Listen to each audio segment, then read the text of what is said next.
I saw a stat that said that the average cost for a new car payment in the United States is around $750 a month, which to me, that's absolutely crazy how much the cost of these cars have gone up and how much they've continued to increase every single year. Now, if you've seen any of my previous content, then I've talked a lot about how I'm actually a car guy at heart. And from the ages of 25 to about 37 or 38, I was getting in and out of cars every 12 to 18 months, with 24 months being on the high end. Now, fortunately for me, I haven't had a car payment since 2021. The car that I drive today is completely paid off. My wife's car is paid off as well. So we haven't had a car payment for me for 4 years.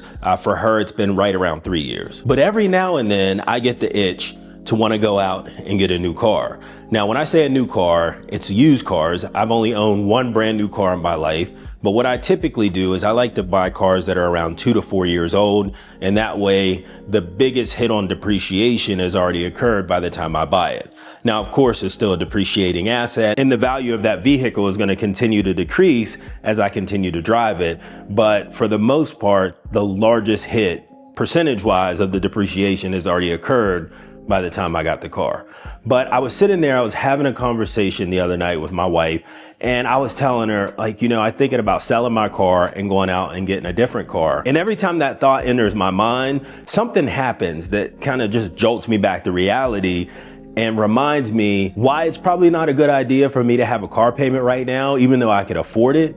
But the money that I'm saving and that I can use on other things right now, it's actually really cool. I mean, it's really cool to not have to worry about paying for a car. And after that conversation, I went on to social media, and the very first video that popped up is this one right here. So check this out.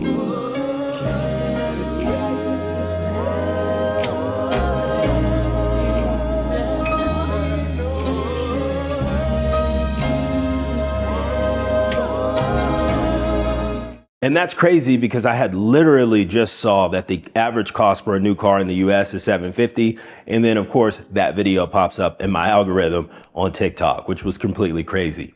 But one of the things that I think about, right, it always sounds good to get a new car, right? You get in the car, you really like it. It's got that new car smell. You like to drive it around. You keep it clean. You make sure you don't leave anything in there. You don't let people eat in there, especially in the back seat. You really baby the car for the first 3 to 6 months. And then after that, you start getting in the car. You still like it, but that new car smell may be gone.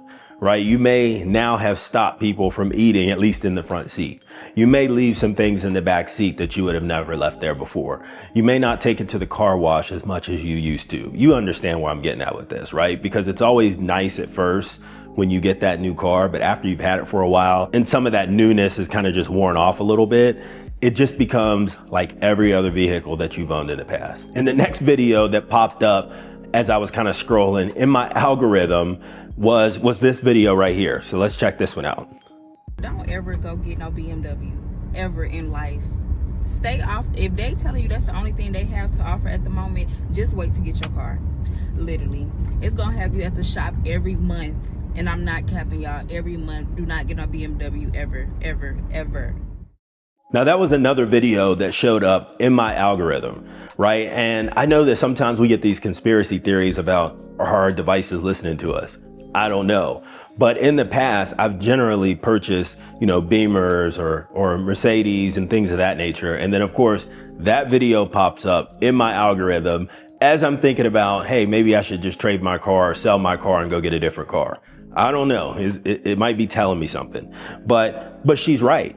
I mean, when you go in there and you want to buy these types of cars, Beamers, Benzes, higher end cars, right? And if something happens to those vehicles, you better have the money to pay for repairs, and they're not cheap. I mean, oil changes in Mercedes can be over $100 if you're taking them to the shop. And that's an independent third-party shop. If you take it to an actual dealer, you're going to be paying much more than that. So if you want to get into these higher end vehicles, not only are your car payments going to be higher than $700, $800 a month, up to $1,000, you better have some money on reserve if and when you need to put that thing in the shop. All right, now let's check out the next one that popped up on my algorithm as I continued to scroll. A $1,400 car payment, it's not bad, depending on the car and depending on your situation. A lot of people be caught up in Oh my gosh, you pay that much a month, I could pay that in rent. Bro, you don't make any money. You just don't make no money.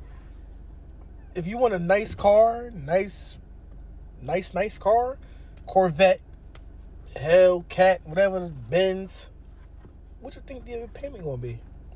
If you can't afford it, just don't get it.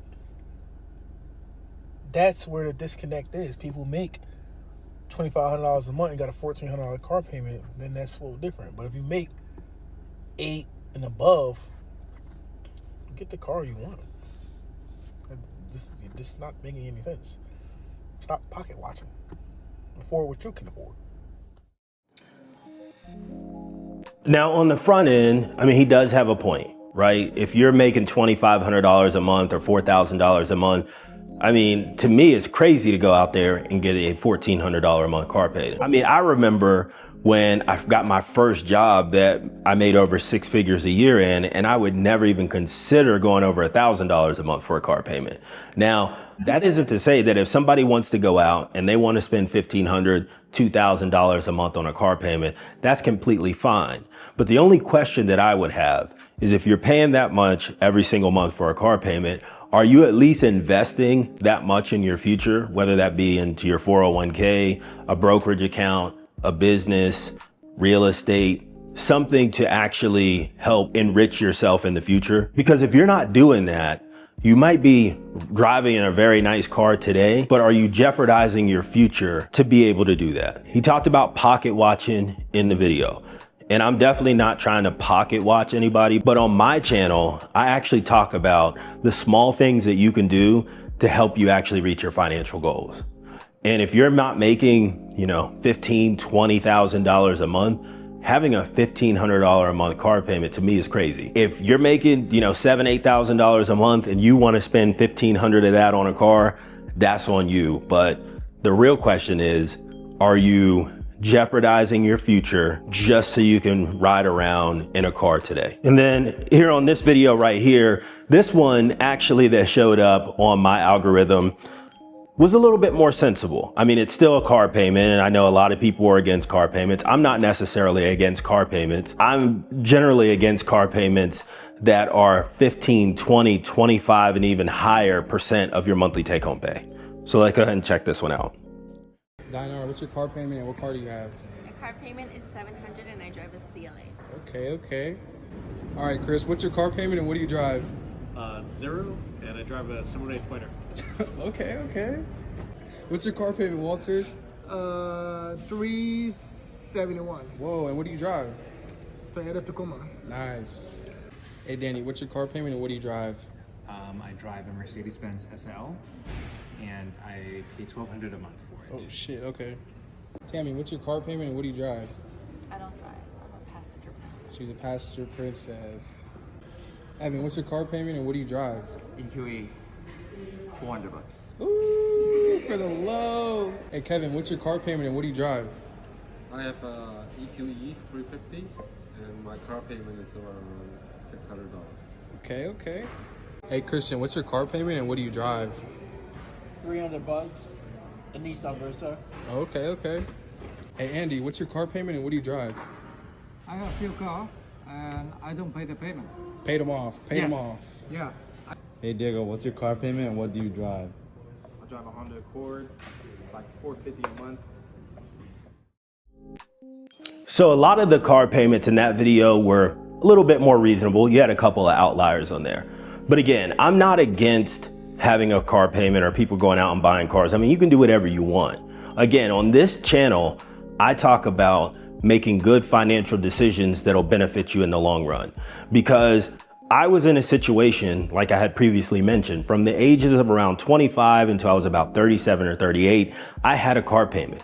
And I think about all of the money that I was paying for those cars that I could have been investing in other areas that could have put me in a better position much faster.